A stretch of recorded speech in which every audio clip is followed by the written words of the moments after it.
प्रजापतेर्दुहितरम्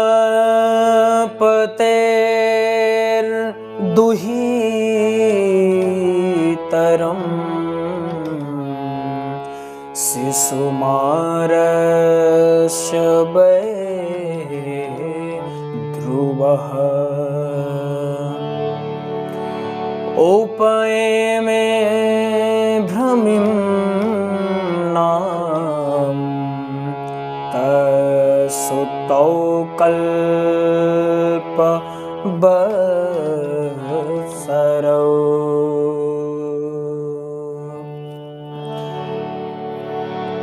राधे राधे। कैसे हैं आप सब लोग? बढ़िया हैं? सब लोगों के पास नोट्स हैं? चलिए बहुत बढ़िया है। और खिले खिले आप लोगों के चेहरे हैं और आप सबको प्रणाम। आप कहें गुरुजी प्रणाम क्यों? आज आप लोग हमारे श्रोता हैं और जब भी आप किसी को कथा श्रवण करवाएं और सामने जो श्रोता बैठे हैं उनको सदैव धन्यवाद देना चाहिए, सदैव उनको प्रणाम भी करना चाहिए। कोई भी ऐसा वक्ता नहीं है जो अपने श्रोताओं को धन्यवाद दिए बिना, प्रणाम किए बिना कथा शुरू कर दे। आज की जो क्लास है आज सोशल मीडिया पर भी अपलोड होगी। रिकॉर्ड हो रही है ना? बहुत बढ़िया। तो सोशल मीडिया के माध्यम से भी लोग इसको श्रवण करेंगे और जुड़ेंगे।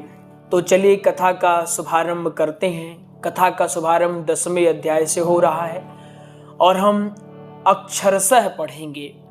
जब हम अक्षरशः पढ़ते हैं तो प्रयास ये होता है कि हमको हर अक्षर का लाभ हो सके। हम अन्यत्र कोई बात ना करते हुए सिर्फ जो लिखा है वही बोलने का प्रयास करेंगे। कथा का शुभारंभ मैत्रेय जी करते हैं। मैत्रेय जी विदुर जी से कह रहे हैं कि हे विदुर, ध्रुव ने प्रजापति शिशुकुमार की पुत्री भ्रमी के साथ विवाह किया। उससे उनके कल्प और वत्सर नाम के 2 पुत्र हुए। पहले पुत्र का नाम क्या था? कल्प, और दूसरे का नाम क्या था? वत्सर। महाबली ध्रुव की दूसरे स्त्री का नाम वायु पुत्री इला थी। वायु की पुत्री थी और उसका नाम इला था। उससे उनके उत्कल नाम के एक पुत्र और एक कन्या रत्न का जन्म हुआ। उत्तम का अभी विवाह नहीं हुआ। तो उत्तम कौन है? ध्रुव जी का छोटा भाई। एक दिन शिकार खेलते समय उसे हिमालय पर्वत पर एक बलवान यक्ष ने मार डाला। उसके साथ उसकी माता भी साथ में गई थी। तो उस बलवान यक्ष ने दोनों बालक और माता दोनों को परलोक सिधार दिया। ध्रुव जी को यह सूचना मिली तो ध्रुव क्रोधित होकर के बिना विचार किए पहुंच गए हिमालय जहां यक्ष रहते थे और उसका नाम क्या था? अलकापुरी।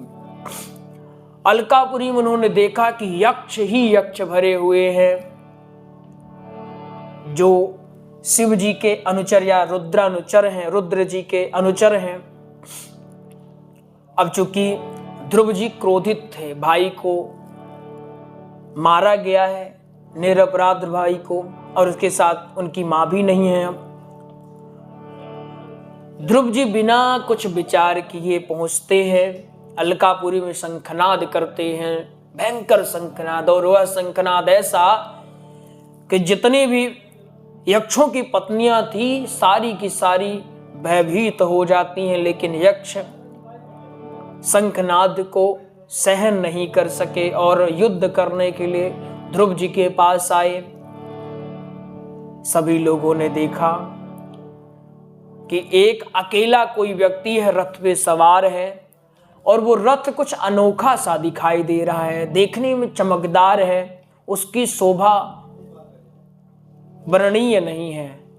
वैसा तो कल्पना में भी कोई नहीं विचार सकता, वैसा रथ है एक, और युद्ध विजय के लिए वो रथ जाना जाता है। फिर भी यक्षों ने प्रहार कर दिया ध्रुव जी पर, टूट पड़े सारे के सारे यक्ष।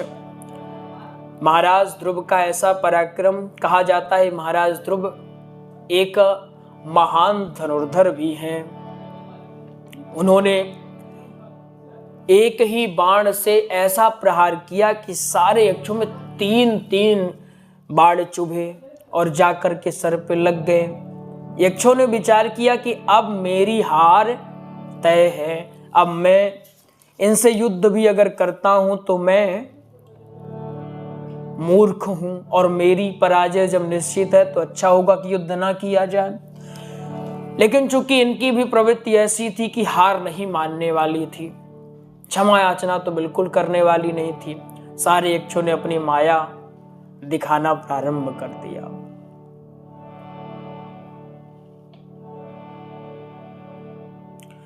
जब माया दिखाया, कोई भूत बन जाता, कोई गायब हो जाता, कोई हंसने लगता, कोई सिर्फ उल्टा लटक के प्रहार कर रहा है, तरह तरह के उत्पात होने शुरू हो गए।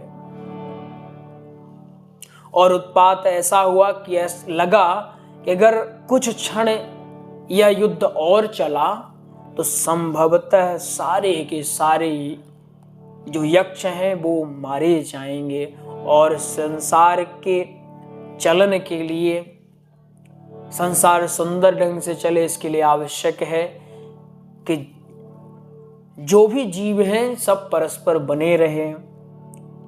सारे देवता भी कांपने लगे, सारे मुनि कांपने लगे। अब हम आगे कल की क्लास में देखेंगे कि आखिर आगे क्या हुआ। क्या ध्रुव नंदन समझते हैं और वे खुद ही पीछे हटते हैं या फिर सारे यक्षों का संहार करते हैं या नहीं करते हैं, ये सब कुछ हम कल की क्लास में समझेंगे। आज के लिए आप लोग इतना अभ्यास करें, एक श्लोक और एक प्रसंग। बाकी नोट्स जिन्होंने नहीं लिया होगा वो आप लोग नोट्स प्राप्त कर लेना, ठीक है ना। जय सिया राम।